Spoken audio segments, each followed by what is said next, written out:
Each plant has a different watering need, not just from species to species, but also depending on a plant's pot, its location at home, the weather, the season, and more.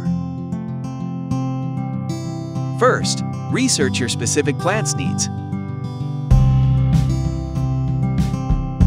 Some may prefer to have their soil fairly dry most of the time, while others need it moist. Ultimately, you'll want to let the plant determine when you water it. Check the soil consistently to learn how often it tends to dry out, then water on that schedule.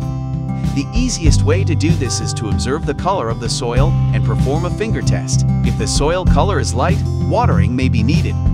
If the soil color is still dark, it means the water content is still high.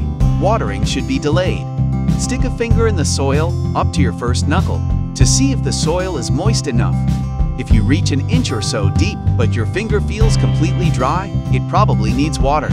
If the top inch feels fairly moist and some of the dirt sticks to your finger, it probably has enough water. You could also judge the timing of watering by observing and feeling the state of the leaves. If the leaves have withered, it means watering is necessary.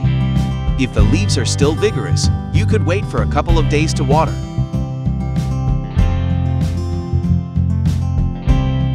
Avoid pouring water on leaves and stems because the extra moisture will make them more susceptible to fungal and bacterial diseases.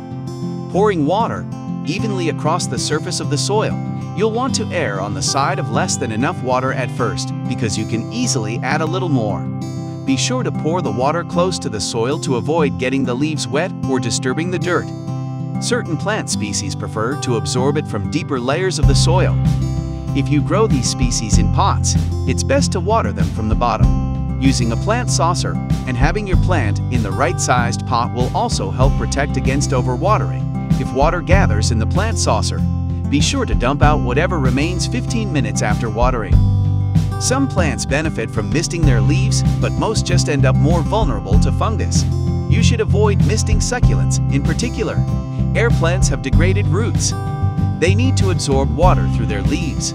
Spraying water is a good way for them to absorb water. You can also soak the plant in water for a while to let it absorb water. Hydroponic plants need to be replaced at regular intervals.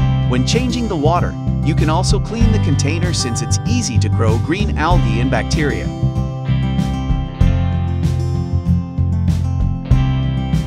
Morning tends to be the best time to water your plants. Watering at night can cause your plants to develop diseases more easily because the plant does not have time to dry out before the temperature cools.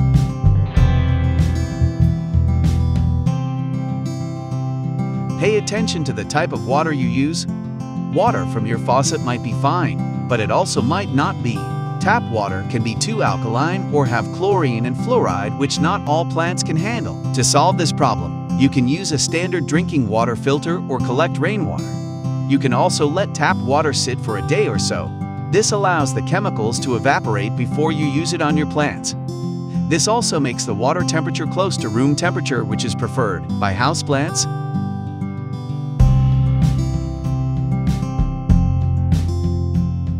Besides checking by feel whether your plants need watering, moisture indicator slips can be placed on the surface, and the color change will let you know whether the soil requires more water or not. Self-watering plastic planter can make the soil absorb water continuously. It's suitable for people who travel for a long time or often forget to water. All you need to do is to replenish the stored water regularly.